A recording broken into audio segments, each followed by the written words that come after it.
Hello, this is your host, Todd Lewis of the Present Fellow Podcast. Tonight I'm joined again by Keith Preston. This is our fifth installment of our series on the U.S. foreign policy. And where we left off was the World War I and the U.S. intervention in the Russian Civil War. Now, tonight we're going to focus on the interwar period and World War II. One of the most active regions of the world for the United States in the interwar period was Latin America. There were numerous U.S. interventions in various regions in the country, in these different countries. We intervened in Nicaragua, in Mexico, Haiti, Honduras. The U.S. Marine Smedley Butler has this to say about his role in U.S. Occupation of various Latin American countries. I spent 33 years and 4 months in active military service, and during that period I spent most of my time as a high-class muscle man for big business, for Wall Street and the bankers. In short, I was a racketeer, a gangster for capitalism. I helped make Mexico, and especially Tampico, safe for American oil interests in 1914. I helped make Haiti and Cuba a decent place for the National City Bank boys to collect revenues in. I helped in the raping of half a dozen Central American republics for the benefit of Wall Street. I helped purify Nicaragua for the International Banking House of Brown Brothers in 1902-1912. I brought light to the Dominican Republic for the American sugar interests in 1914. I helped make Honduras right for the American fruit companies in 1903. In China in 1927, I helped to see that Standard Oil went on its way unmolested. Looking back on it, I might have given Al Capone a few hints. The best he could do is to operate a racket in 3 districts. I operated on 3 continents. And I think Butler is interesting in this regard, and that he's sort of it's more common today in the post-Cold War environment, where people who are involved with business or with U.S. politics, well, then once they've retired, write about it from a critical point of view. But in Smedley Butler's day, that was somewhat unusual to be so candid and so frank about U.S. actions in the regions. Some of these, of course, interventions occurred during the First World War itself. For instance, Haiti, the justification for the U.S. Occupation of Haiti, which began in 1915 and theoretically ended in 1933, was under the flimsy pretext that there was a German minority in Haiti that was unique, unlike the other Europeans, was more willing to integrate with the ruling elite, the sort of mulatto elites of Haiti, and marry into the better families. And we were going to use it as a pretext by saying, the Germans are trying to hijack Haiti. Of course, that was merely the pretext for the actual occupation. And then you had the Mexican Revolution. While I'm not totally aware of all of the intricacies of it, the United States tended to play kingmaker. It would pick one leader, one strongman, help him defeat his enemies, but then he would act in a way that was contrary to our interests. So we'd remove him and put in another strongman. And we did that a lot until we finally found one that could more or less we were happy with. And of course, during this period in Mexican history was when, of course, the Germans issued the Zimmermann Note, which really, the whole pretext of the Zimmermann Note is frankly ludicrous. Mexico is in the throes of a civil war. The idea that Mexico was in any position to invade the United States on behalf of Germany was fatuous. But during the war years, though, the German threat was used as a pretext for invading these countries. And the interwar period, with places like Honduras and Nicaragua, I think it was in Nicaragua where the term banana republic was coined, where these interests, it was in Honduras actually, the Banana Republic, and it was United Fruit Company and Standard Fruit Company had interests in the region. We intervened like 3 or 4 times between 1904 and 1925. And, there'd be that joke. I forget who it was. It might have been FDR. He joked around saying that he wrote the Constitution for Haiti or something. He said it was a good Constitution as far as it goes. So this is just sort of a brief overview. But Keith, what would you want to add to our discussion of U.S. involvement in Latin America? Well, when I was in graduate school, I spent a lot of time studying the history of the relationship between American foreign policy and and Latin America because my graduate level research was done in that field, American foreign policy in Latin America. And I had previously developed an interest in this about 20 years or 15, 20 years earlier when the wars in Central America were going on in the 80s during the Reagan era in Nicaragua and El Salvador and Guatemala.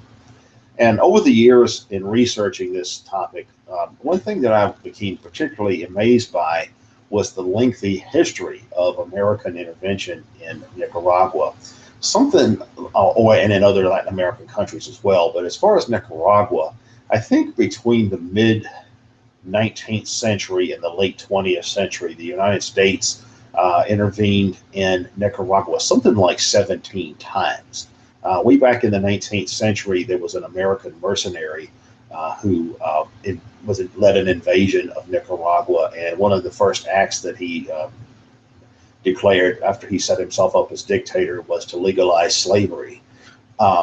So there was this lengthy history of American interests of different kind acting in a very exploitive way towards the Latin American countries generally, but particularly Central America, Nicaragua, Honduras, El Salvador, Guatemala, Panama, those countries. During this time period that we're talking about, the interwar period, the period after World War I leading up to World War II, the Americans were fairly active in that region during the time, probably more so than on average, in part because there was an effort being made to consolidate control over the natural resources that were there. The reason this region has always been so important to the American elites is because of the tropical environment and the abundance of natural resources that have been located there in terms of agriculture and things of that nature. You mentioned the concept of the Banana Republic. Well, the reason they're called that is because there were these massive banana plantations in some of these countries. And what the American interests, like the United Fruit Company, wanted was to maintain control over these resources. And in collusion with the American government, there was always an effort to make sure that there was a regime installed in all of these nations that would support these kinds of things. This is all throughout Central America and in South America as well. The quote that you cited from Smedley Butler is interesting because Smedley Butler summarized it pretty well when he talked about what goes on in Latin America and has traditionally gone on in Latin America in terms of its relationship with the United States really is a kind of gangster capitalism. And this is something that, as I said, it didn't start in the 20th century. This goes all the way back to the early 19th century. If you actually go back and read some of the writings of the first generation of American political leaders during the Revolutionary period and the early Republic, you see that even back then they had their designs on Latin America. They viewed Latin America as somewhere that was ripe for the taking in terms of the abundance of natural resources and labor and climate and all kinds of things. And in fact, the Monroe Doctrine, which supposedly it was about maintaining America's isolationist stance in terms of international relations with regard to Europe. But another part of that was the Americans wanted the Europeans out of Latin America because the Americans wanted that region for themselves in terms of being able to colonize and exploit the natural resources, the labor resources that were available. And this was a process that built up all throughout the 19th century, going into the 20th century. Just like the Americans were involved in expansion in the Caribbean and in the Pacific, they also did quite a bit of expansion into Latin America. And while the United States never actually had any colonies in Latin America, they did set up a lot of de facto vassalages, I guess you could say would be the correct term for it, where you had local leaders that were very much beholden to the Americans. And this continued to expand throughout the 20th century as the Americans were becoming a major world power, which they hadn't been previously. And one thing that I found when I was doing a lot of research about American foreign policy in Latin America was that during the 1980s, the rationale for the funding of the wars that were going on in that region were the fact that the Soviet Union was still in existence, and it was framed in terms of Cold War geopolitics, the idea being that they didn't want the Soviet Union gain what they used to call beachheads or military bases or friendly regimes and things like that in Latin America. But long before there ever even was a Soviet Union, the United States was intervening in Latin America under similar pretenses. It was all about, well, we don't want a German beachhead, or we don't want an English beachhead, or something of that nature. There was intervention in Mexico in the right after the period around World War One and in the aftermath of World War One, in part because of the Mexican Revolution. The Americans were afraid that the Mexican Revolution was going to actually spread. It was actually going to spread into the United States. They didn't really like having this radical revolution going on in their south of the border.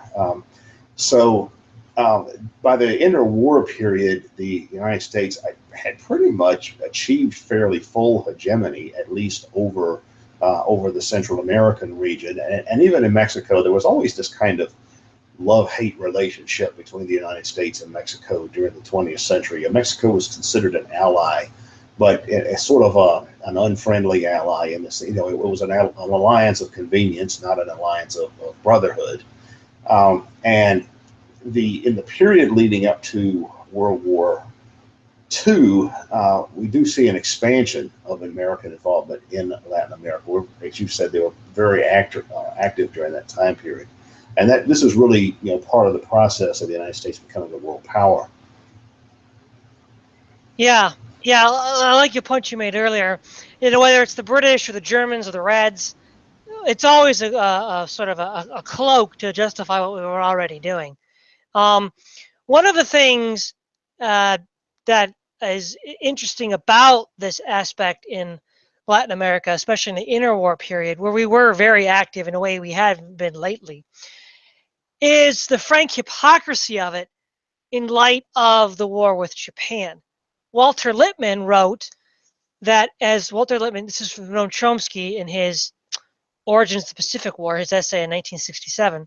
As Walter Lippmann commented, the procedure of setting up local Chinese governments which were dependent upon Japan was a familiar one, not unlike the American precedents in Nicaragua, Haiti, and elsewhere. And also, from the same article by Chomsky, he describes the bandit-infested, warlord-controlled Manchuria region, then subject to the clash of expansionist Chinese nationalism and Japanese imperialism, as similar to the Caribbean, where the United States justified its Caribbean policy. He asks why there should be a Monroe Doctrine in America and an open-door principle in Asia, and suggests an international conference to resolve the outstanding problems of the area. Now, this is exactly the point. A lot of times it'll happen, especially in Latin America, when you have the debt collectors, like in 1863, I think, France, England, and Spain did some debt collecting in Mexico by invading. And then we did a lot of debt collecting in the early 20th century by invading countries to force them to pay up. And we would argue that they were unstable governments. They were bad for business because they were so unstable. They weren't able to keep a government in charge for very long, which is largely correct. They were largely unstable. But that is literally the identical situation Japan was facing on its borders in China. You have this warlord-infested no man's land where it was bad for business. It was highly chaotic, the perfect kind of breeding ground for communism, which is we'll get back to later on, is exactly what was going on in those areas. And Japanese fears were more than warranted. In fact, Japanese fears of red infiltration in the border regions of China were far more grounded and serious than our concerns of Soviet infiltration in Cuba, Grenada, and in Nicaragua in the Cold War. And to say that the United States can sort of be kingmaker in Latin America and tell all the Europeans to butt out, and then to say, well, sorry, Japan, you can't have client states in China, you can't, quote, maintain order in these warlord-infested vacuum of power, is just sheer hypocrisy and should be lost on no one. Least of all, it was not lost on the Japanese themselves. So what are your thoughts on that, Keith? Yeah, well, the trajectory that American foreign policy followed in the 20th century, the early to mid 20th century, was very similar to the Japanese foreign policy. Japan was in a situation where, because they were an island country, they lacked a fairly significant amount of natural resources. They had to import a lot of stuff from other places. And their idea was, well, they would just go out and take it. And during the 1930s, an extremist regime came to power in Japan that was big on military conquest, and they created this ideology of the emperor cult and the Japanese as the rightful rulers of Asia and things of that nature. But their foreign policy was really very similar to what the Americans were pursuing in Latin America, in the sense that the Japanese wanted the natural resources that were all throughout the East Asian and Southeast Asian region, all throughout China and Indochina and all of that. And the Americans had a similar design on Central America and South America and the Caribbean. I mean, the two powers, the Japanese and the Americans, really had the same attitude towards their respective spheres of influence, whether it was East Asia, whether it was the Western Hemisphere. So there wasn't much difference in terms of the basis, the foundation of the foreign policies of the two. It's also true that, as you were saying, that the ambition of both powers was to keep regimes in power that would locally that would do the bidding of either the Americans in Latin America or the Japanese in East Asia. The United States historically has engineered the overthrow of government after government after government after government after government in various Latin American countries, and it's always been predominantly for the same reason. You would have a government that came to power that either was not cooperative about being incorporated into the American-dominated trade system in Latin America, or it would be a system where you actually had a radical government or a reformist or revolutionary government that objected to American domination of their particular nation or economy. Or so other times you would just simply have a government that was unreliable in Latin American countries, and that was as common as anything else. You would have one that the Americans could not count on to protect foreign holdings of American companies and investments and things of that nature. So they would put in a regime that was more stable. One thing about Latin America is throughout its history, it has a lengthy history of instability, whereas the revolutions that took place in Latin America that threw off the Spanish colonial rule in the early 19th century were fairly similar to the revolution in North America, the American Revolution. And they tried to create the similar kind of Republican types of government. But there was a lot of instability in Latin America. A lot of those countries have a lengthy history of coups, of insurrections, of civil wars, of riots, and just general instability. I think one of those countries has had something like 130 coups or something like that. I think it's Bolivia. Now, Latin America in recent decades has stabilized quite a bit. Like most of the countries in Latin America have evolved into relatively functional parliamentary types of governments and things like that. They're becoming increasingly Westernized, Europeanized in terms of their institutional structures, which wasn't the case. I mean, just a few decades ago, when a lot of those countries were military dictatorships, or else they were being torn apart by civil war, or massive terrorism was taking place in some of those countries. You had very large, massive terrorist organizations that came very close to carrying out revolutions, like the Shining Path of Peru, a Maoist group. There was a revolution in Nicaragua in 1979. There was a revolution in Cuba in 1959. And this instability has always been a big problem in Latin America. And the Americans have historically fed a lot of this kind of instability by repeatedly engineering the overturning of established governments and things like that in order to put a more friendly government in place. Yeah. Latin America, like you said, the instability, the United States could benefit from that. In many ways, this instability we see in the modern day Middle East seems to be taken from that playbook that we perfected in Latin America. We keep these factions constantly engaged with one another, which allows us to consolidate our interests in that region, whatever we deem those interests to be. Oh, yeah. The present day American foreign policy in the Middle East is almost identical to the foreign policy the United States was following in Latin America just a few decades ago. If you look at what the Americans have traditionally done in Latin America, what you'll see is that they will cultivate as allies some of the most retrograde and reactionary governments imaginable.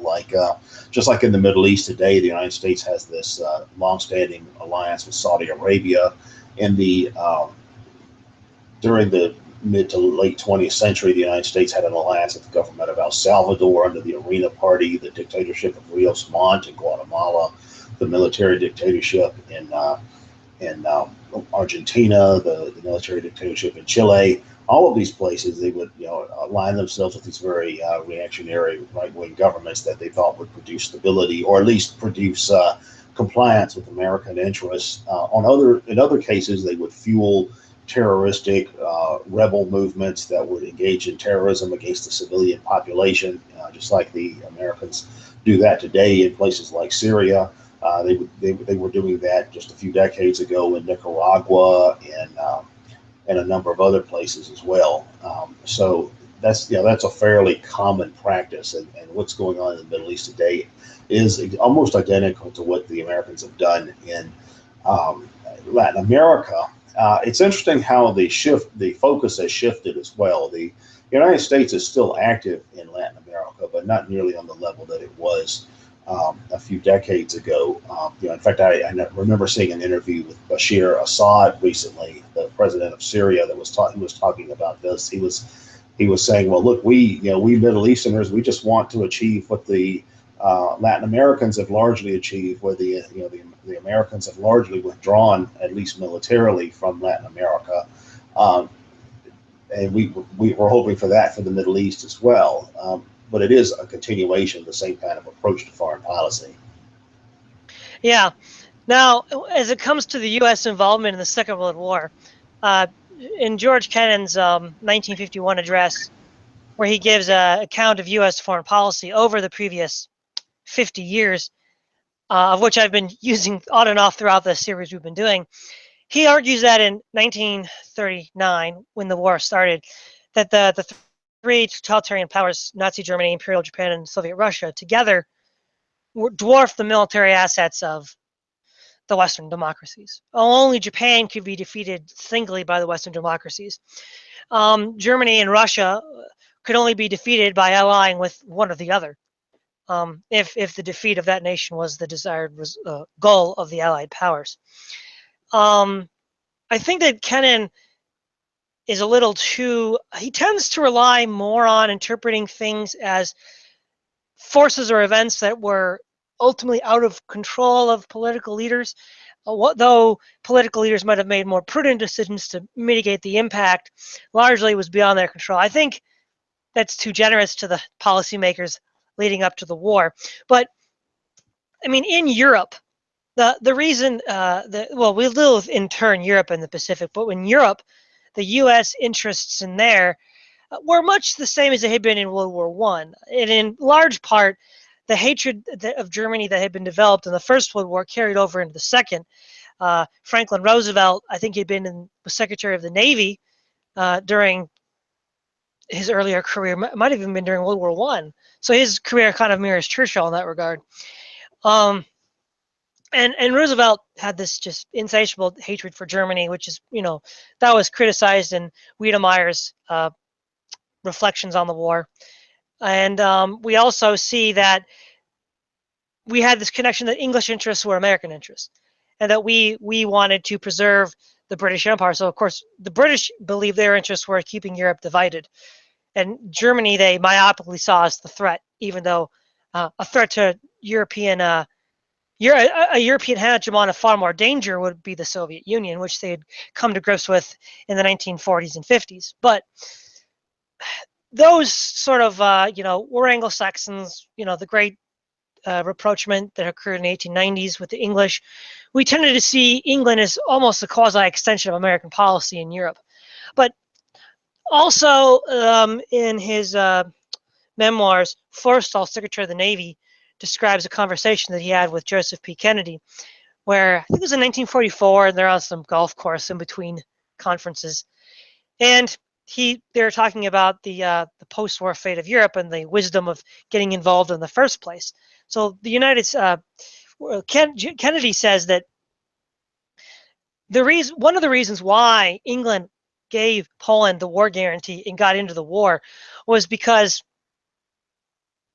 the U.S. Representative in England was given orders by Roosevelt to tell Chamberlain to put some iron up his back so that he would not cave into Hitler as he had been perceived to be doing earlier. And he says to the American ambassador, says to Chamberlain, "We will not be here when the war starts, but we will be here when the war ends." This is 1938, a year before the war starts. So it's quite clear that these interests, the United States was actually more keen on a war in Europe than England was. And this judgment was also seen by J.F.C. Fuller, which was approvingly cited by Wiedemeyer in his own memoirs, that it was Roosevelt that really was baiting for a war with Germany. For ideological reasons, for other reasons. Also, Kennedy points out that powerful Jewish lobbies were influencing Roosevelt. And so in the United States, we also see that once the war proper had started in Europe, Roosevelt desperately tried to get involved. We see the first stages of this with the Lend-Lease program to Great Britain and France, and then later, of course, Soviet Union and China, once the war assumed more of a global scale.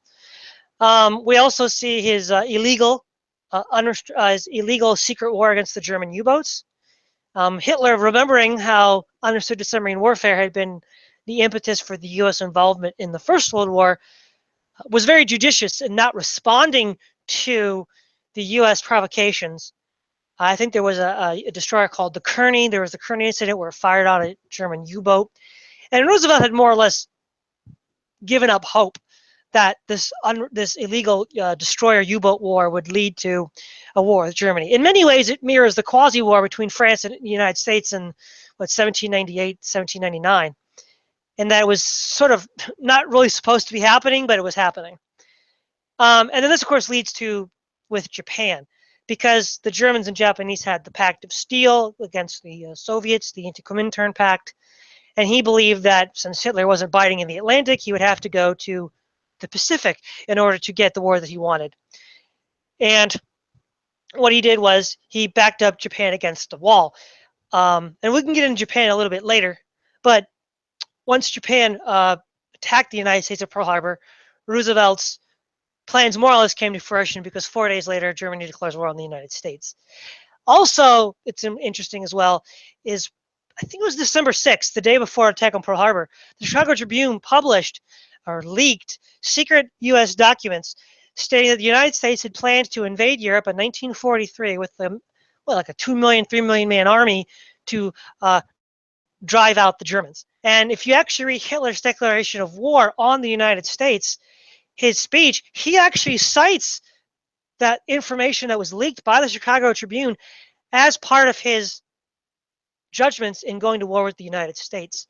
So it's really, by any stretch of the imagination, in the European theater to argue that the United States was pushed into that war is really not tenable in any respect. It's much like the First World War. We wanted to get involved in the broader European conflict, and I think for the same reasons, because we wanted to be the power brokers at the end that would create an international order that would be suitable to our interests. In World War I, Woodrow Wilson wanted the League of Nations, which ultimately fell through because Congress wouldn't allow the United States to join. And then, of course, finally coming to fruition at the end of World War II with the United Nations. So, what are your thoughts on that, Keith? Well, I think you're right in a sense that the motivation behind the American elite wanting to become involved in the war in Europe was, the Roosevelt administration, was the fact that they viewed this as an opportunity to create a global American empire. I think that they understood that the United States was on the rise as a major world power and had been for quite a while at that point. at least since World War I and even before that. And they understood that if the United States were to get involved in a war in Asia and in Europe and come out on the winning side, they would essentially be in a position to reshape the world order that came after that. The quote that you cited, where the American ambassador to Britain said that we won't be here when the war began, we'll be here when it ends, I think is very telling, because the idea behind that seems to be that it would largely be the British that would fight the war. I mean, it would be the Western European powers that would fight the war. The Americans would come in and clean up at the end, and that in turn would leave the Americans with the upper hand after their European allies as well as their European foes had been devastated, and that would give the United States what amounted to full control over Europe, and that's actually what happened. I mean, ever since World War II came to a close, the United States has essentially been really been the overlords of Europe. Europe are largely just protectorates of the United States or of NATO since then. And the same thing largely happened in China. I think that the United States viewed, or in East Asia, I think the United States viewed Japan as an unwanted competitor for American hegemony in Asia, and I think they realized the same thing there, that if there was a war in the Pacific, that if Japan were to be defeated, that would essentially leave the United States with an open door into Asia as far as trade policy and things of that nature, as well as de facto military and political hegemony as well. So the American elites, I think, were planning on creating a world empire for themselves even before World War II started. I don't think that the American empire was simply an accident of World War II. I think that there were plans for it, but even before the war really began. And as you were pointing out, these plans went back a lot further than that. With the League of Nations, the idea behind that is that there would be a de facto world government under American leadership through institutions like the UN or like the League of Nations. And that's essentially what happened with the UN after World War II. That is the League of Nations, or the United Nations rather, really is the American government extended to the international level. There are a lot of people in the United States of a more rightward-leaning bent that will talk about how, well, we're under the rule of the United Nations of the United States. We've got to get out from underneath the United Nations. I tend to think it's the other way around, that the United Nations is really sort of an extension of the American government on an international level, maybe not in an absolute sense. But if we look, for example, at who the permanent members of the Security Council are, they're the victorious Allied partners in World War II. And of course, at the time, the only ones that really had any power were the United States and the Soviet Union. And even today, it's really just the United States and Russia and China as the great powers. So that really was probably the plan all along, I suspect. Yeah. Now, as far as U.S. entry in the Pacific, a war with Japan was planned as early as 1920, when Vanderlip, who was angling for a concession in Kamchatka, warned Lenin that you better play ball with us, because when we go take down Japan, you want to be on the right side of this conflict. And we could look at how the United States escalated its policy with Japan in the 10 years prior to the war. When the Great Depression hit, it hit all the world very hard, but Japan especially, because it was an island that had limited access to natural resources. Especially oil, which of course, in that part of the world, oil was mostly produced in the Dutch East Indies. Also in Siberia, but the Dutch East Indies would be more accessible to the Japanese due to the weakness of the Dutch. And they needed to, I think it was Stimson who said that if goods cannot cross borders, troops will. And it's often been attributed to Bastiat, but I don't think he said that. I think it's actually Stimson who said that. And that's exactly what happened. So we economically isolated Japan. Again, in Chomsky's 1967 essay, The Origins of the Pacific War, he points out that they're the colonies, the Western colonies in India, Indochina, French Indochina, India, the Philippines, Dutch East Indies, pretty much all threw up trade barriers against Japan. So Japan had difficulty buying and selling goods to those regions.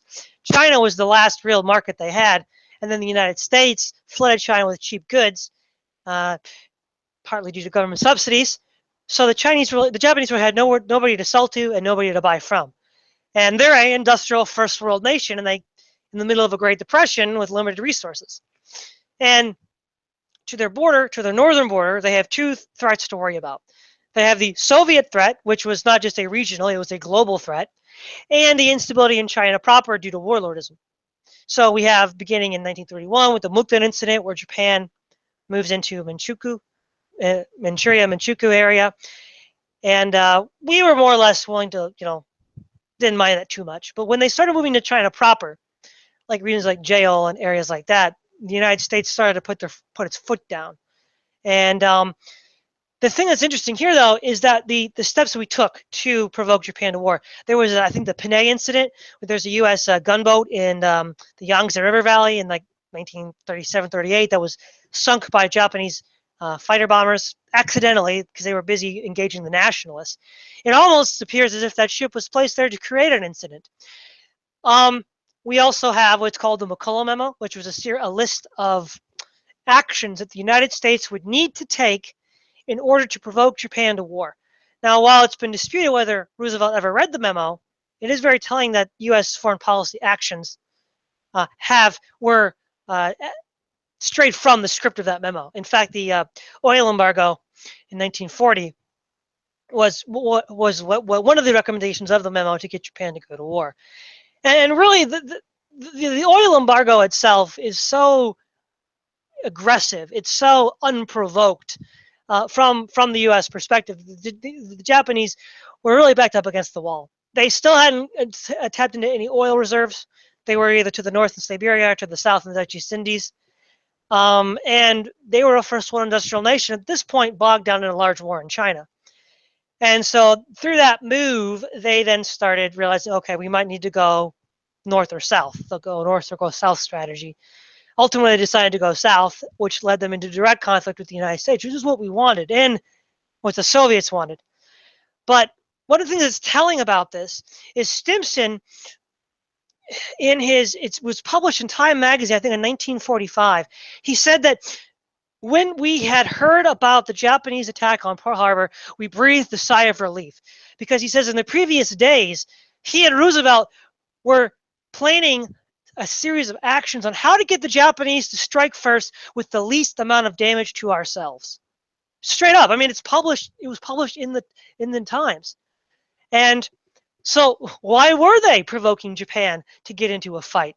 In fact, the U.S. ambassador to Japan at the time, a guy named Joseph Grew, pointed out that in the summer of 1941, when you had Prince Kono and the peace deal offered to the United States, he'd been in Japan for 10 years, 31 to 41. And he argued that that peace overture was one that would have had the force of the emperor had that been taken. So in Japan, there were two factions, really. There was the more militarist faction, which was anti-Western, led by the army. And then there was the Navy faction, which was more pro-Western. And I think in part because the Japanese Navy was modeled on the British Navy, and they had contacts and a long relationship up to that point. And we could have given, through our actions and our goodwill, proof to the emperor and to the policymakers in Japan that the peace party, the Dove party, could be trusted, but when we rebuffed their efforts, they were like, okay, well, there's no point negotiating with the Americans. But here is the ridiculous thing about this. Grew said the reason Grew gave for why the United States could not accept the Japanese demands, and they were twofold, very simple and very easy to accommodate. One, allowed Japan to buy back, I think, the oil that they would have otherwise bought during the embargo. I think at pre-war, the prices they were sold at the time. And then also to allow them to station some troops in northern China, which again is not really an outlandish claim, because throughout the 19th century, the British, the French, the Germans, the Japanese, and the Americans had deployed troops in China to secure their interests. And the communist threat in China and in East Asia was extremely threatening to both Japan and the wider world. So they had good reason to be fearful of communist infiltration in the region. And given the nationalist inability to keep the warlords under control and the communists under control, I think the Japanese had some justification for this. And Gru said that had we accepted the deal, Japan would have likely left Indochina and China peacefully and would have laid down a dialogue channel that might have even persuaded Japan to withdraw from Manchuria. But the reasons why he said we could not accept was we needed the oil and the money to fight Hitler. Except for the fact that, of course, the war in the Pacific, in blood, time, and treasure, far outweighed by over 1,000 to 1 or more the paltry demands the Japanese were making. So the speciousness of rejecting these claims is outlandish, especially given the facts that quite likely the emperor would have backed them up.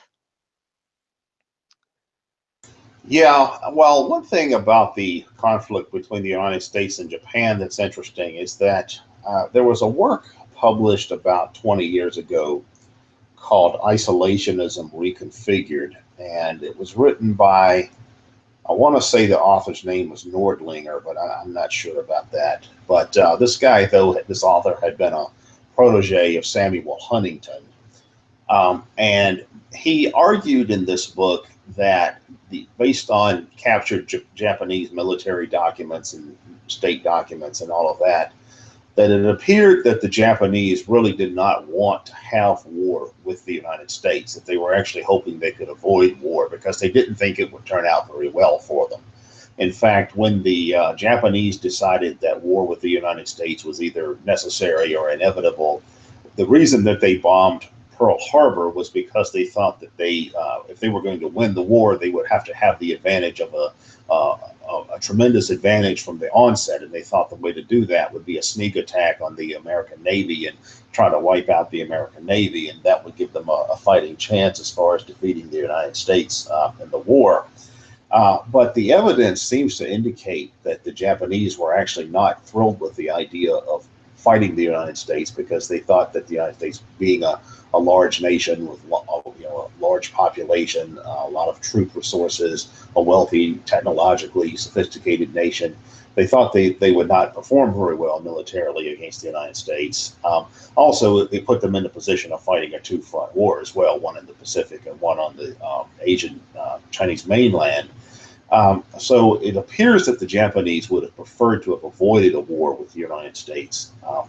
What made the war inevitable, as you said, was the oil embargo, because that really left the Japanese between a rock and a hard place. I mean, one of the standard rules of international relations when it comes to practicing diplomacy and statecraft and all of that is that you never want to back an enemy up against the wall where they're going to act out of desperation. You want to, if you want an enemy to do what you want them to do, you need to give them a way to do so in a way that it appears that they're submitting gracefully.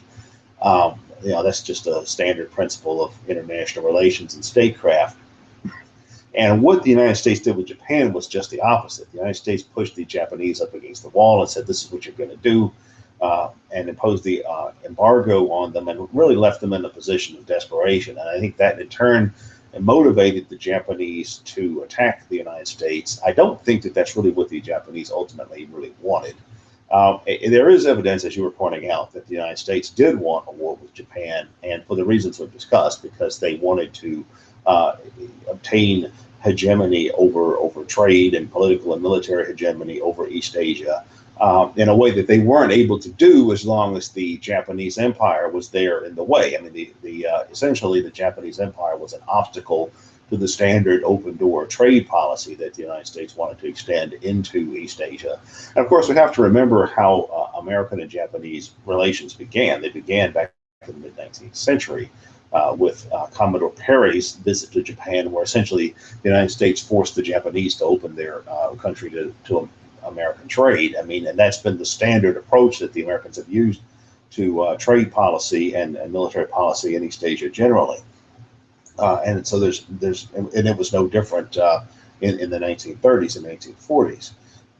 So the Americans, I think, had the ambition of eliminating Japan as an obstacle to this standard open door trade policy, and which in fact was the basis for the achievement of American hegemony in East Asia, at least in the Pacific realm.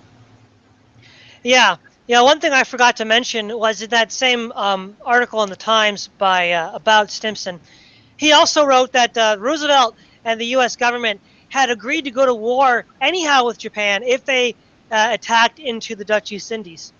So we were already prepared to go to war even without any attack on Pearl Harbor. So it just goes to show how specious this all was.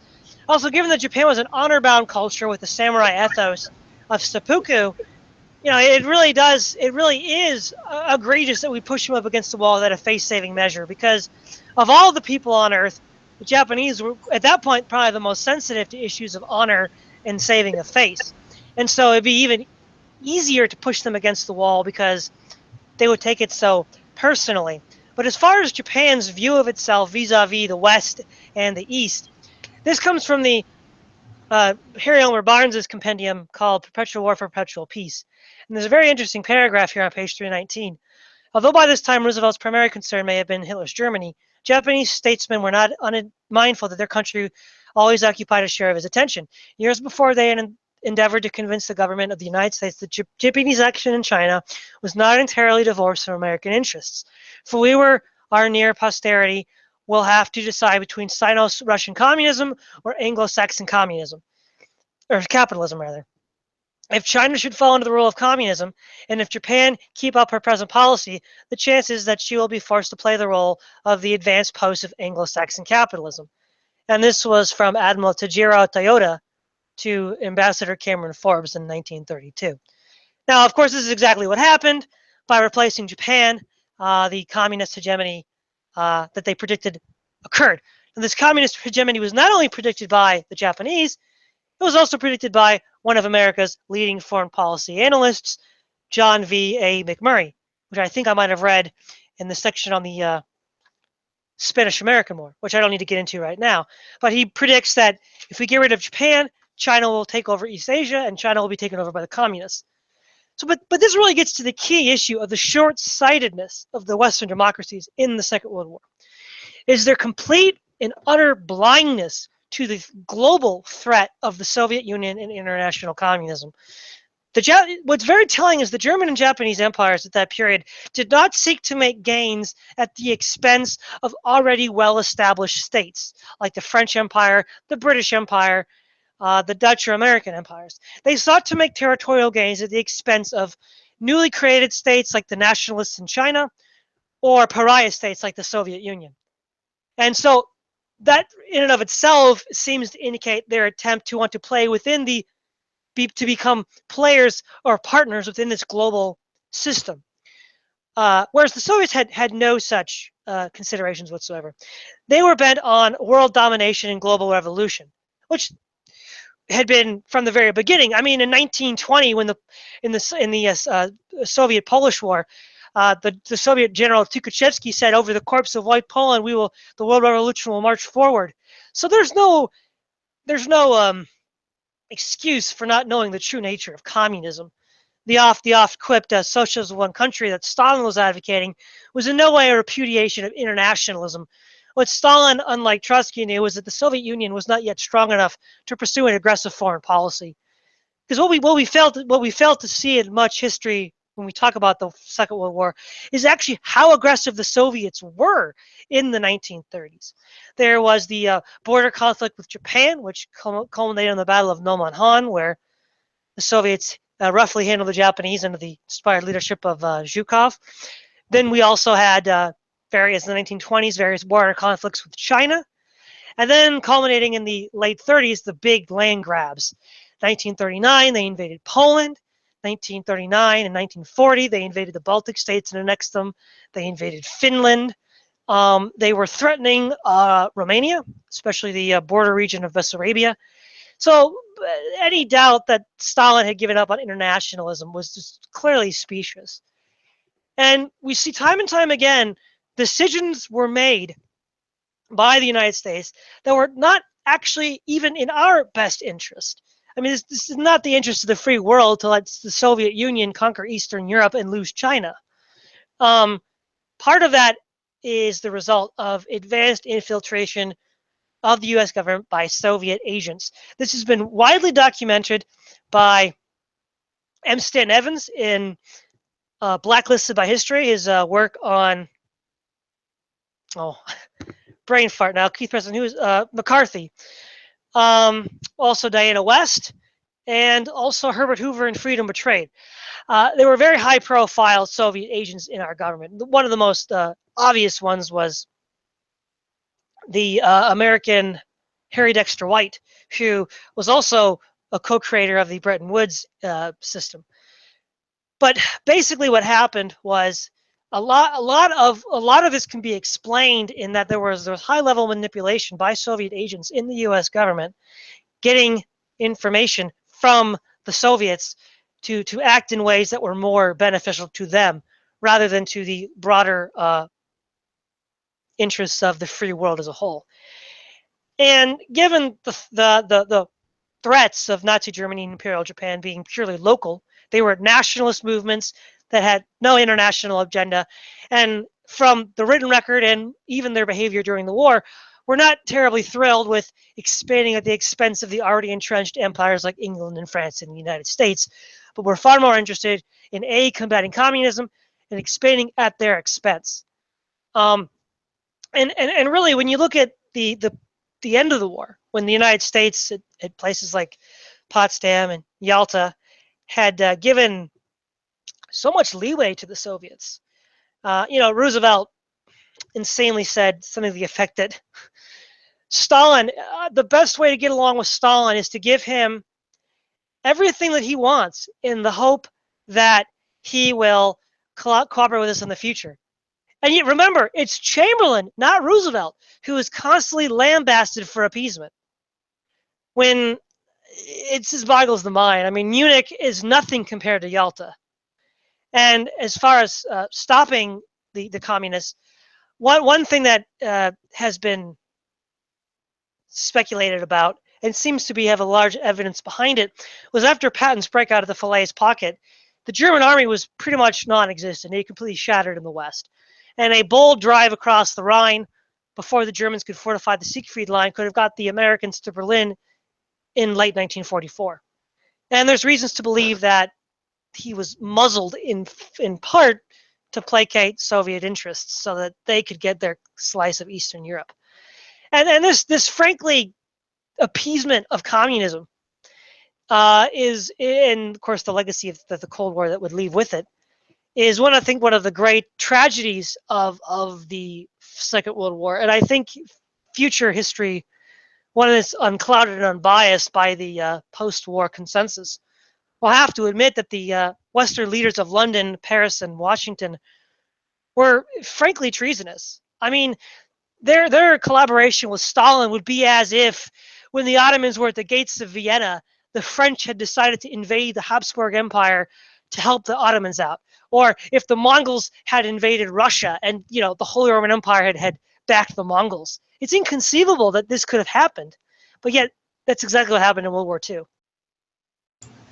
Yeah, I agree with that in the sense that if we look at World War II in a world historical context, being Americans, we've always had this somewhat distorted view of World War II. We have this idea that it was the United States that ultimately defeated fascism and made the world safe for democracy and things like that. But in reality, World War II was essentially a showdown between communism and Nazism. And the Western democracies, including the United States, played a comparatively peripheral role in terms of the overall war effort. I mean, the force that really essentially defeated Germany was the Soviet Union. And the defeat of Japan in Asia was largely led by communist insurgent movements that resisted Japanese occupation. That's how Ho Chi Minh and Kim Il-sung and Mao Zedong all really got their start in many ways as the leaders of the various insurgent movements against the Japanese. So the real winner in World War II was communism. That's really what happened, because if you look at what in the aftermath of World War II, what you see is that eventually about 1/3 of the world's nations become communist nations. We see not only does the Soviet Union consolidate its own position and become a major world power, but it gains control of Eastern Europe and installs puppet regimes there. We see there's a communist revolution in 1949 in in Japan. I mean, in China, and we also see the coming to power of Kim Il Sung in Korea in 1948, and that sort of sets the ball in motion for a wave of communist revolutions in the 20 or 25 years after that, in everywhere from Cuba to Southeast Asia to various African countries. To the point that by the early 80s, half the world's population, or a third of the world's nations, actually lived under these communist regimes. So communism really was the real winner as a result of World War II. And that's something that's rarely pointed out. It's pointed out that, well, Hitler was a bad guy, he was defeated, and the Americans led the war effort to fight for democracy against fascism, but that was really only a peripheral aspect of the war. The real winners were communism. If you look at all of the nations and movements that eventually got the upper hand in World War II and or came to power as a result of World War II, really communism was the real winner. Yeah, exactly. I think the one thing I'd want to begin to wrap this up with is the policy of unconditional surrender, which was the sort of hardline position taken by the United States after, I think it was Casablanca. And this was a foolish decision on a whole host of levels. Sun Tzu famously stated that the kind of ground that you want to fight on yourself is what he calls death ground, the ground of no retreat. So your men will be incentivized to fight to the bitter end because they know there's nowhere to go. By issuing unconditional surrender, as a war goal, you have made all ground death ground. And so the Germans and the Japanese are going to fight to the very last drop of their blood, which of course is extremely wasteful. And most of the losses in World War II were occurred in the years after U.S. entry in the conflict, after 1942. And it also benefited the Soviets. Again, this is something that JFC Fuller and H.B. Liddell Hart point out in their two histories of the Second World War, that unconditional surrender was a disastrous idea and played mostly into the hands of the communists. And then it allowed, the more time the war drug on, the closer the communists could get to achieving the goals that they had in mind for themselves. And also it prevented an early end of the war. There were numerous attempts to end Hitler's life, the most famous being in 1944, where these officers, these military officers that plotted against Hitler, wanted peace with the West. They wanted to end the war with the West so that they could focus on the Soviets and also possibly bring the West in as co-belligerents. And time again, when these peace overtures were made by various agents within the German government, like Canaris and others, they were ignored and they were rejected. And why? Again, it goes in part to this communist infiltration, this sort of a naivete about communism and the people in power, this World War I era residual hatred of all things German, which was a complete disaster for the world. Kennan says that in his lecture series that given the nature of Hitler, regrettably so, we had to finish the war to the bitter end because he couldn't be dealt with as a trustworthy person. And I'm thinking to myself, Kennan, you're an expert on Soviet history, and you think Stalin was a reasonable man who could do business with? I mean, it's clearly a ludicrous. Whenever somebody says Hitler was an unreasonable man that we couldn't do business with, so we had to eliminate him, well, that's clearly an absurd reason to continue the war, because if that's true of Hitler, it's many times more true of Stalin. And yet nobody would ever dream of applying that logic to Stalin. Chalmers, there's an English historian by the name, I forget his last name, he's Chalmers, and he wrote about Churchill in World War II and World War I, arguing that England made a mistake in joining both wars. And I remember reading an essay by the Churchill Society where they were criticizing one of his recent, well, at that point, more recent publications. He was criticizing, he said UK should have stayed out of World War II. And then or finished the job with the Soviets had they gone that far. And they're like, well, what should we do? Fight World War III over Poland? And I'm like, well, you guys thought it was good enough to start World War II over Poland, so I don't know why it wouldn't be good enough to start World War III over Poland. But it really just goes to show the inconsistency, hypocrisy, and frankly, treasonous activity of these people. Well, not only that, but the policy of unconditional surrender was also applied in Japan with just as terrible results, because it led to incineration of entire cities. I mean, that was really the ambition behind the bombing of Hiroshima and Nagasaki, and even before that, there was the air raids on Tokyo with the fire bombings of Tokyo. So with hundreds of thousands of civilian casualties, and it was the same idea there. The idea that the Japanese would not be allowed to suffer defeat gracefully; they had to be totally annihilated. That was really the position that American foreign policy took during the war, was that the Germans and the Japanese just had to be totally destroyed, and there was not going to be any options as far as any kind of surrender with any kind of conditions attached to it, which only prolonged the war and made the number of civilian casualties worse, and I think made the aftermath of the war worse. As we were been saying, part of the part of the consequences of the defeat of Japan in the Pacific was the rise of all of these communist movements that took over a whole slew of Asian nations. And which may not have been quite as likely to happen if the Japanese had been there as a counterweight to communism in the post-war era. And as it stood, Japan was just a Pacific nation. It was largely an American puppet at that point. Well, exactly. We also see that this insistence on unconditional surrender allowed the Soviets to get their foot in the door in the Pacific, because as early as July, Japan was willing to surrender to the United States as long as the emperor was allowed to remain in position. Now, we said no, but it turns out the terms that we ultimately did agree on were very similar to the ones Japan had offered us secretly in July. The result being that the intervening month, we had incinerated 2 Japanese cities with nuclear bombs, killing over 200,000 people, and I think arguably worse, due to the human tragedy that resulted, allow the Soviets entry into Asia. And that became the base in Manchuria for the Chinese communists, which would then take over China, which would then lead to the deaths of tens of millions of people, all because of a delay of 1 month and because of the insistence on unconditional surrender. And I guess in looking back at Germany and Europe and Japan in Asia, if we had stayed out of the war and allowed Germany and Japan to do what they were going to do anyhow, fight international communism, what would it have been so much worse? A co-East Asia prosperity sphere led by Japan, which, as it self-admitted, was the Asian outpost of Anglo-Saxon values. Oh, I mean, we're not gonna run China anyhow. It's still run by communists today.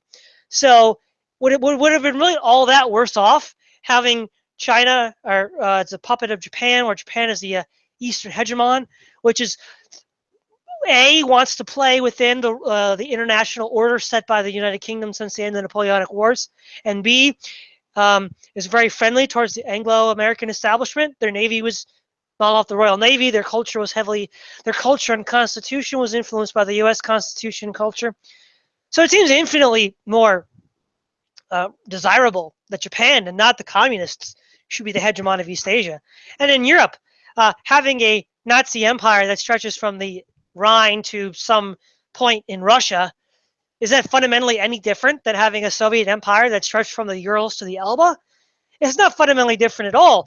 So staying out of the war would not have changed the fate of nations very much, but it would have left the West in a far more advantageous position, and would have left the world in a more advantageous position, because international communism would have been largely, if not destroyed, so maimed that it would be impotent for the remainder of the century.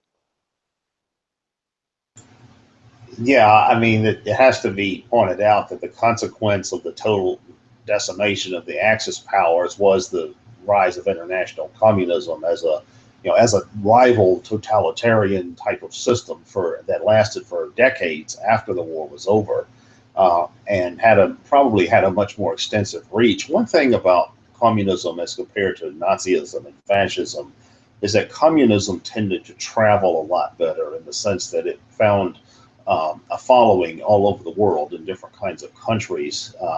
For example, in Africa, in Latin America, and Asia, I mean, the idea of the Aryan, eugenically engineered Aryan master race was not an idea that would have traveled quite as well. I mean, you wouldn't have seen, Latin American revolutionaries or South Asian or African revolutionaries embracing that idea the way that they embrace communism.